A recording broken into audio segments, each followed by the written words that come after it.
I'm Lauren Green, and you're in the strategy room.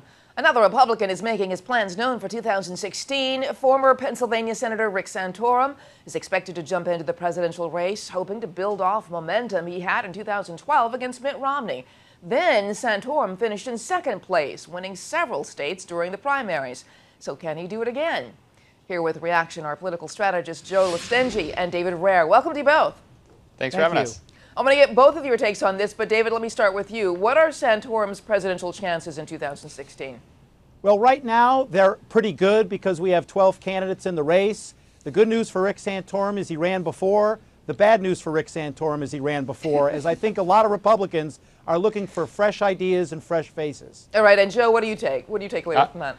I agree. This is starting to look like the field at the Kentucky Derby here with so many people getting in. So therefore, anyone could win it, I guess. But his chances now are slim to none, and his chances 6 months from now will be slim to none. He's going to make some waves, and that's always good. He's going to get his talking points out there, and he's really going to drive the party to the right, which is his goal. And that's going to force some candidates to react. So it's actually not his performance that matters. It's how he affects the other candidates that may be the front runners. Well, you talk about the field. Let's look at that field. The Real Clear Politics average of the GOP presidential candidates out there so far. Rick Santorum, a paltry 1.3%.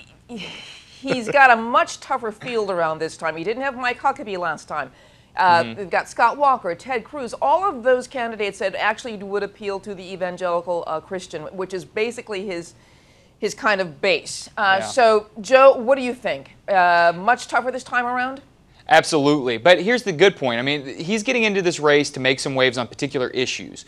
And he's got now an echo chamber around him with these other candidates that you just mentioned, which is really going to make their issue points resonate, which is great for Democrats. Because every time they get a microphone in front of them and they resonate on these really super conservative issues, Hillary Clinton's going to raise another $100,000. So this is going to be...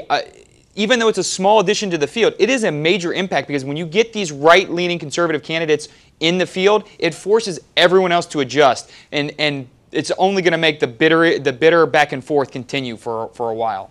You know, in 2012, David, Rick finished second behind Mitt Romney. Right. So, what primary states will Santorum most likely focus on? Because remember, Huckabee won Iowa in 2008. So, where's Santorum going to go? Well, I think he's going to look at states where there are a lot of social conservatives because that's really his brand. In addition to that, working class states, although if Ohio Governor John Kasich gets into the race, being the son of a former postman, I think Kasich grabs a lot of those blue collar votes. He'll move down to South Carolina, which is traditionally conservative.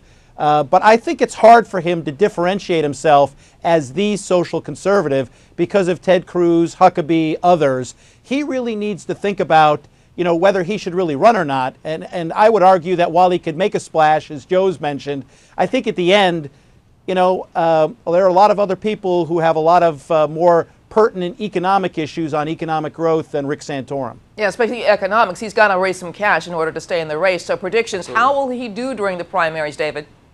Well, I think he probably ends up not on the bottom in Iowa, maybe the lower two-thirds.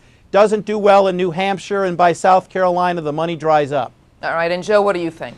I agree. I think he actually have more of a doom and gloom for him. He'll plug everything into Iowa because he had the good performance there. He probably still has some networks there. It's going to suck up his cash. By the time he gets to New Hampshire, there's not going to be anything left. If he does not finish in the top 3 in Iowa, which would be extremely hard, his campaign's done. All right, Joe and David, thanks so much. Thank you. You want to check out FoxNews.com for more on the 2016 presidential race. I'm Lauren Green, and thanks for watching.